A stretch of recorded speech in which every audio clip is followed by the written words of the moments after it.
Hello and blessings, beautiful souls. So I would like to do a gorgeous little review here of the Oracle of Echoes, and this one is by Ana Tourian. And this is the back, so it's in a standard tuck box. I was sent this deck years ago now, and so it has a little bit of information. Oracle of Echoes is a vivid 50-card deck divination system that explores the inner reflections of the human psyche, offering a unique magical entrance into the patterns of our soul through beautiful intuitive illustrations full of colour and symbolism.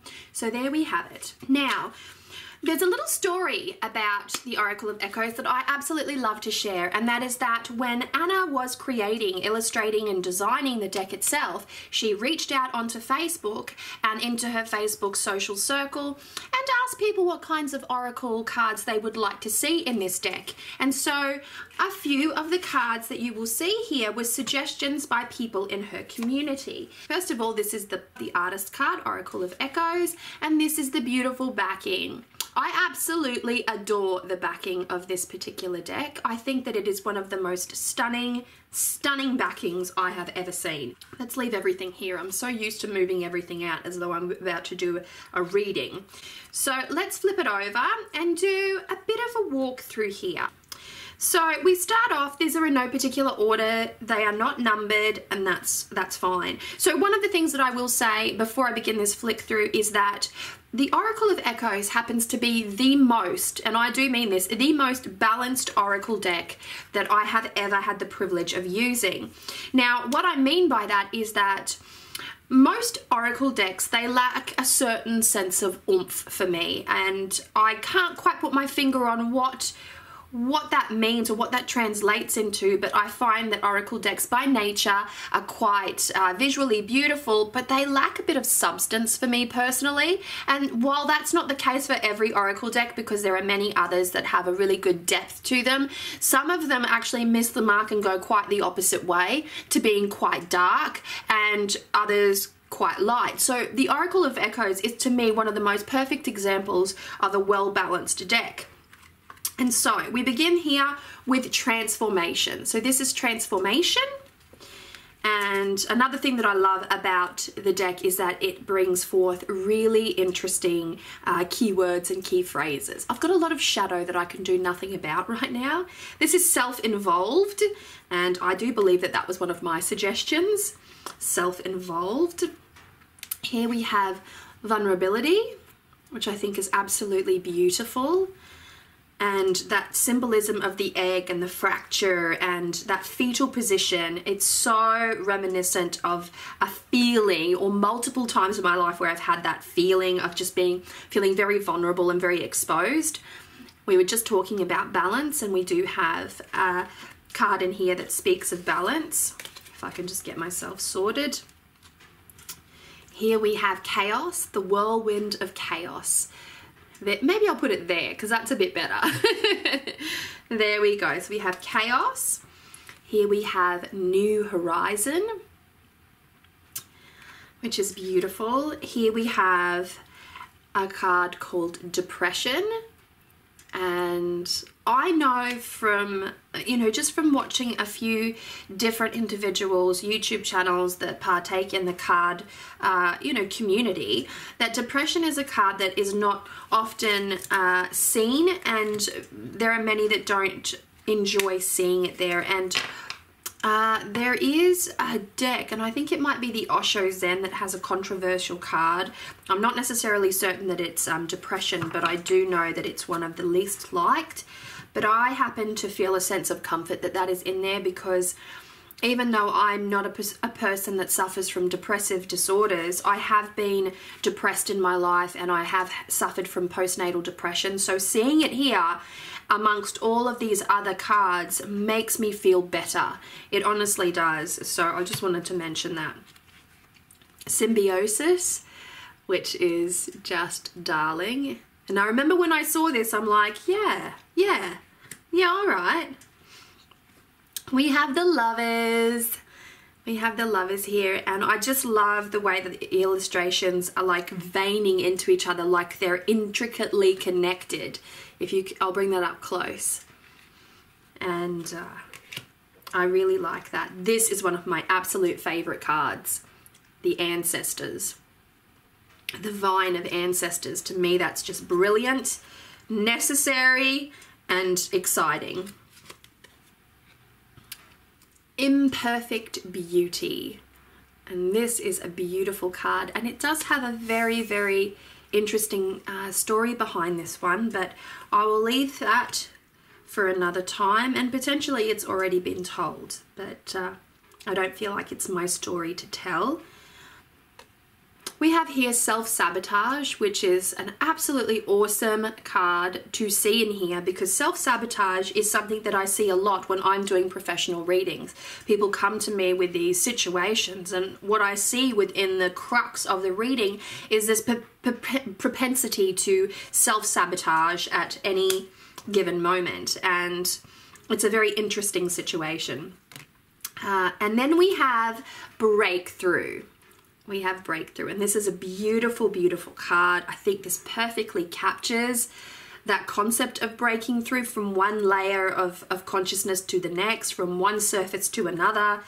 I think it's a beautiful, beautiful card, and I'm excited to see it there. And I also love seeing it. I'm like, I'm about to have a breakthrough. It's just like this epiphany type of card, which I find to be really, really exciting. Then we have Spirit Guides, which, yes, are very different to Ancestors. Spirit Guides and Ancestors, they can at times overlap to be the same thing, but they are not. Not by nature anyway. And so we have our Spirit Guide card here, which I really love.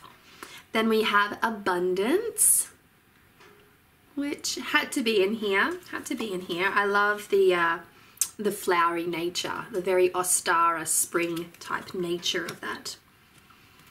Then we have a Journey, which is very Six of Swords to me. I see the boat, I see the person in the boat, I see the tempest. And it's not necessarily a journey of troubled waters, but the color palette in this card doesn't reflect happy times. It represents to me a transitional period. They're very earthy tones, and to me that represents maturity and sincerity and necessity all at the same time. So here we have a gift. And what greater gift than to give someone a flower? So simple, inexpensive, and yet very thoughtful. Husbands and wives have argued to the end of time because somebody didn't give the other person flowers. So flowers are important as a gift. We have here Inner Strength. The Lion is present, which is a bit of a throwback to the Strength card in the tarot, which I like. We have here Hope. And that to me is a bit of a throwback card to the Star card in the tarot. And I also like that it's got a lunar feel to it. So when we look up at the moon, especially myself, and I can't speak for anyone else, but when I look up at the moon and I see that beautiful sphere, I hope to be able to capture it in a photo. But it never happens. Nevertheless, I'm still blessed by its beauty, and it gives me so much inspiration, and it makes me feel like I am made of pure magic, and that to me ignites a sense of hope and excitement. So I'm going deep. This is a proper review, folks. Creative Space, and this is perfect. This is for me one of those cards that said, yep, I need to actually sit down and either zhuzh my creative space, or I actually need to spend more time in my creative space. And I find that when I have been spending oodles and oodles of time in my creative space, I rarely see this card. I rarely, rarely see it. Unless, of course, I'm misbehaving in my sacred space and I'm procrastinating rather than creating. That's the thing. Then we have a Warning. And this has got that kind of death card, tarot feel to it. It's the bird, it's the skull, it's there. It's an ominous sort of a card as well. And so when you see it, you know that there's something to stay vigilant against. When you see it, it ignites this ominous sensation within the person, well, within me. And I have read in person with other people, and they're like, oh, that looks a bit creepy. But I get it, and sometimes you need to be warned. I have this theory, right? And it's a theory of mine, and no one needs to agree with it. But I find that when Spirit, for instance, has been trying to get our attention, and this could be an ancestor, it could be a deity, it could let's just call it spirit. When a force, a supernatural force, is attempting to get our attention, attempting to tell us something, to teach us something, and we are forever ignoring it, then what happens is sometimes it can give us a little push. And the first time they give it that push, it could be a really, inconvenient hiccup. And the second time, it could be a bit of a fright. And the third time, it could be a serious situation. And I find that a warning card, to me, when I see it, that's what I think about. I'm like, okay, what am I not paying attention to? What's trying to get my attention and I'm not paying attention to at this moment in time? Who's trying to get me? Who's trying to, get my attention? And, it helps. It helps a lot. So then we have God Speaks. And it's very interesting that a warning and God Speaks are side by side because it's enforcing what I was just saying. So sometimes something tries to get your attention. Sometimes we hear the voice of our God. And I use the term in a masculine tone because there's always goddess. There's also, not always, but also goddess speaks in here. So we have God Speaks, and this is the voice of the sacred masculine in an elevated position. And so the word God is omnipotent, and it's also ambiguous. What God means to you will not be the same as what God means to me, and that's what makes this card so great. It's because it's such an umbrella term, but it does have a masculine quality to it, and it has been designed to have a masculine quality to it. And it's been designed as a communication with the masculine quality of the divine. Then we have the crone, and I love it. I think I might have actually made the suggestion to put the crone in. I'm quite obsessed with the concept of the crone. I find her to be incredibly beautiful, incredibly wise, and incredibly necessary, particularly in a time in our particular evolution where the elderly are not as honoured as they once were, where manners have flown out the window. We no longer call people Mr. and Mrs. or Sir or Madam, not at least very readily and often. I certainly don't hear it in my community, and I've lived in several different places, but there are people that will still refer to my mother as signora or dottora because she's got a doctorate. So I still see it there, and I miss it. And when I lived up in community, I would hear it a little bit more, and the crone was quite revered. The elderly was looked to for guidance and for wisdom, and age was an indication of the type of wealth of wisdom that you had to offer. And these days, it makes me quite sad, actually. It makes me feel like I'm at a loss, which is the next card. So here we have that loss of self, loss of identity, because it is that blurring of the image. When we lose something, it takes something away from us. I'm not talking here just loss of keys, although this card could easily, represent I've lost my phone, I've lost my keys, but it's talking about a deeper sense of loss here. And we have all, at one point in time or another, experienced loss. We learn about loss at a young age. We drop our lollipop in the ground, and all of a sudden, you can't eat it anymore because it's covered in dirt, and we've lost it. And it's a very sad situation. And when we grow up, we see that metaphor repeated time and time again. And we know that when loss comes, it is a departure of a fragment of the self. But one of the things I love about this card is that when I see it, sometimes I actually think about soul fragmentation and soul loss, fractured soul, that kind of concept, which is a little bit edging more into shamanism. And I look at ways that I can heal those aspects of myself, or I can suggest healing to those whom pull that card. And then we have here, which is limitless.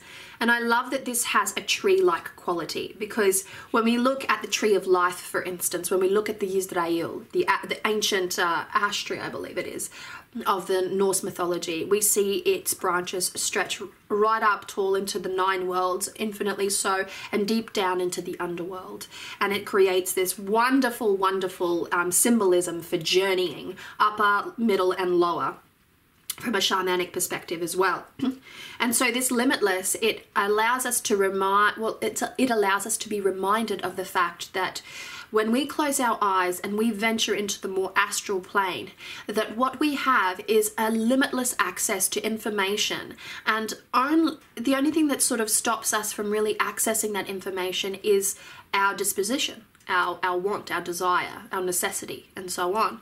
And so it's a reminder of the limitless nature of potential in your life. It's a reminder of, you know, the limitless nature of love, of true and honest love, of passion, of desire, and how our emotions are limitless, how our ability to create is limitless. It reminds us of that vast and enduring, infinite potential. So it's a really powerful card, and I love that it's a tree. Spirit Heals is what is on the back of the box here. So we have Spirit Heals, and it's a beautiful soft card of the universe hugging a young girl. It doesn't necessarily need to be a young girl. I just say young girl because I have children and that's how they hug me. And I think that that's really beautiful. I think sometimes we just need to be reminded of that too. Spirit heals. When we meditate, it's a spiritual act that is very healing. When we align our chakras, it's a spiritual act that can be very healing. When we look to purify our body by being conscious of the foods that we eat, by practicing nutritional medicine, we are healing our spirit as a result of that. And so it is such a worthy card to be in there. This is why I love this deck so much. It's because there are so many great cards that you just don't see anywhere else. Then we have Discord, which is a good one. I like it in the apple. And I like the symbolism of the apple for Discord as well, because as we know from an ancient narrative perspective, and I use the term ancient very loosely here, but from the perspective of, you know, old biblical narrative, the kind of shit that went down around an apple, Jesus. So let's not and say we did. Intuition. I love the eye, I love the moon, I love the high elevated high priestess feel, I love the stairs to the upper consciousness. I just love it. I love it. And it's ambiguous and it's smoky and it's beautiful and it says everything that I need it to say. Then we have death here. Traditional, I like it. And I like that it's the chrysalis. I like that it has that transformation quality, or that transformative quality, that metamorphosis. So it's very much there, that concept of metamorphosis. And it's a beautiful visual image that will get you there if you need to be reminded of that. And then we have rest, which is very kindred to the Four of Swords here, and the necessity to take a beat, to rest, to pause on a leaf while you're a butterfly and flutter your wings only ever so slightly and just be still. Be silent, be still. It's a beautiful card and a great reminder. I think more decks actually need to place emphasis on the rest card, because I don't know about you, and I'm about to ramble here. I don't know about you, but I find that everything moves so fast these days. People are burning out at rapid rates because we move so fast. We need to create so much more. We need to be constantly doing and doing and doing and doing. And so many people are suffering mentally as a result of this strenuous pressure to consistently, you know, create and do. And sometimes you need to be reminded to take a rest. Sometimes you need to just take a beat. You need to take a holiday. You need to ground. You need to center. You need to sit down and watch a movie. And it's a necessary reminder. And I got up on my soapbox a little bit there. So we have Courage here, which is a beautiful card. We have the Moon, which is a gorgeous card. And so I love the moon. I love that twilight sky there. And the moon has a softer appeal to me in this deck than it does in a tarot deck, for instance. It's a much more ritual, sensual, sacred, twilight, magical experience. We have here Time to Soar, which is beautiful. And then we have Sorrow. Simple, elegant, beautiful. Look to nature. Yes, this card needs to be here. The disconnect with nature, don't even get me started on that. I could go on and on. Beyond the veil. So we're looking at spiritual speak, we're looking at deity work, we're looking at connection, deeper connection with facets of ourselves. Beyond the veil, on the other side of a situation that is currently unrevealed to us. We have Deceit, which is great. A bit of Six of Swords energy there. Or is it 7? Not 6, 7. Okay, then we have the Shadowed Self. So this is a great card to be here. You're not going to find the shadowed self in too many decks. And with shadow work being such a hot topic at the moment, I've got to say that I'm happy to see it here, but I'm also exhausted. I'm exhausted of hearing about people doing shadow work.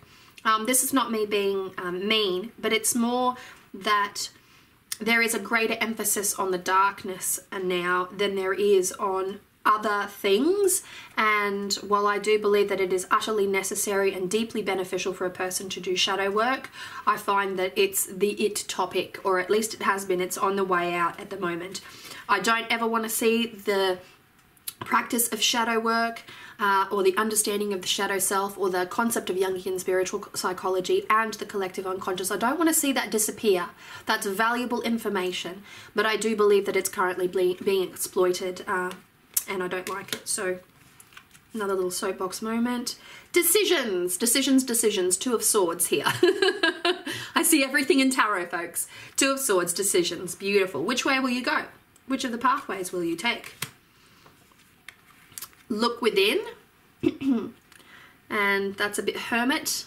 That's a bit of a hermit card, isn't it? The look within. The soft. Be still, be soft. Creativity, which is a great card to have here.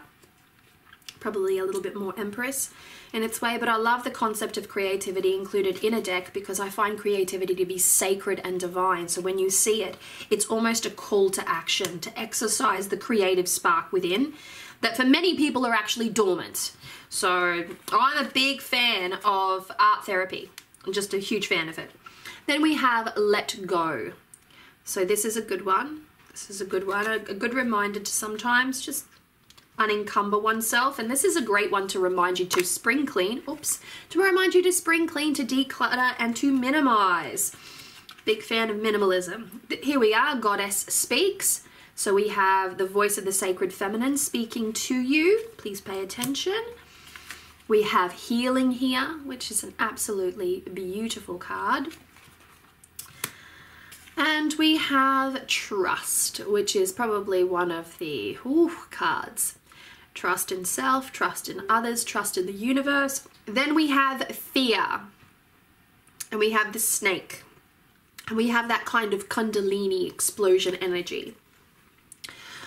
I like this one for the fact that, well, it's beautiful, first and foremost, but also that there was one time or another where the concept of the Kundalini was considered to be incredibly intense to the point of, inciting fear in people. And while this is not necessarily something that should be softened, because I do believe that there is an element of discomfort when it comes to a Kundalini rising experience, I do think that a certain, emphasis on fear is not healthy.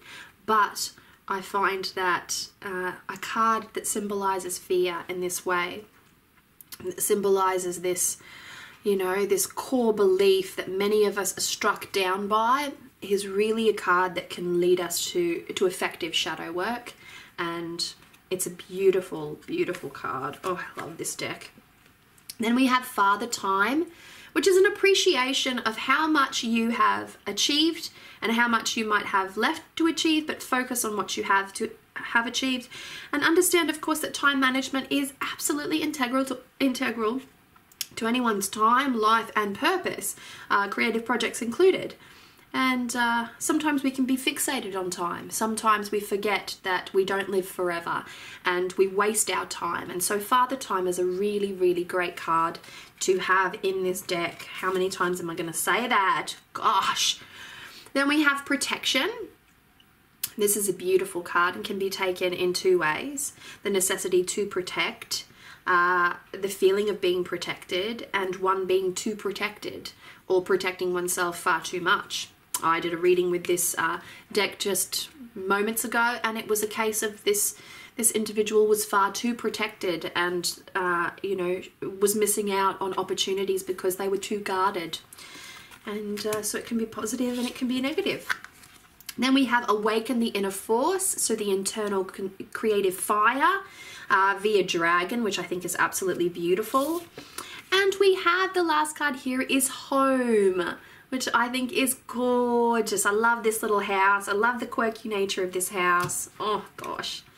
So there you have it, the full flip through. I find the artwork to be exquisite. It's not typical. It's not your typical artwork. And that's what makes this deck even better.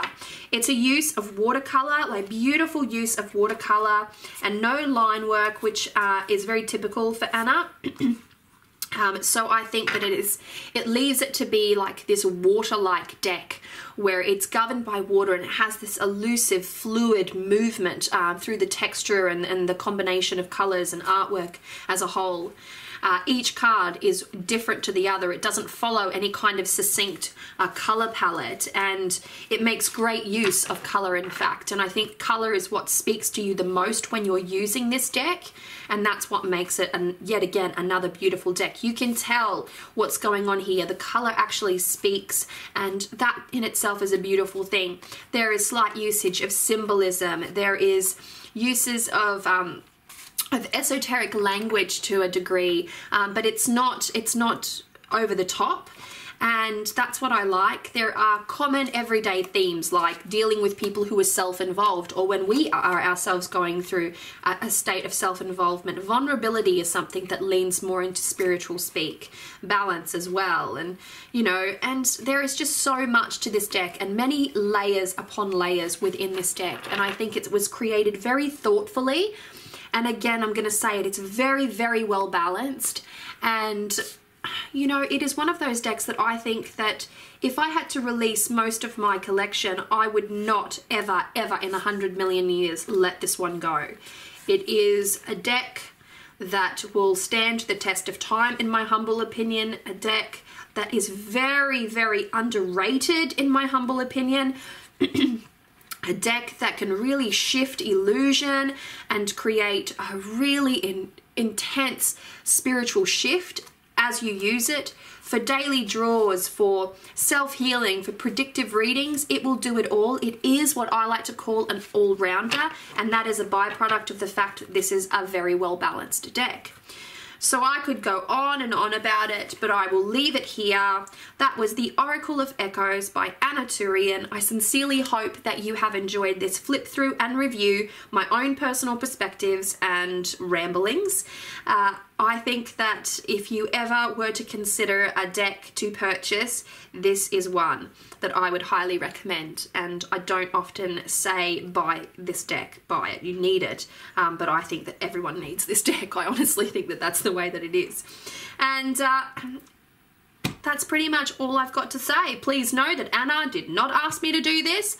These are my own personal opinions, and I'm sharing with you my own personal opinions, having worked with this deck for, I want to say it's about 2 years now. When was this created? I can't remember. 2016. I got it when it was created. And so we're 2018 now, so I've had a long time to sit with this deck. I've had a long time to use it. And so these are my honest opinions, and I sincerely hope that you have enjoyed it. Take care. See you later.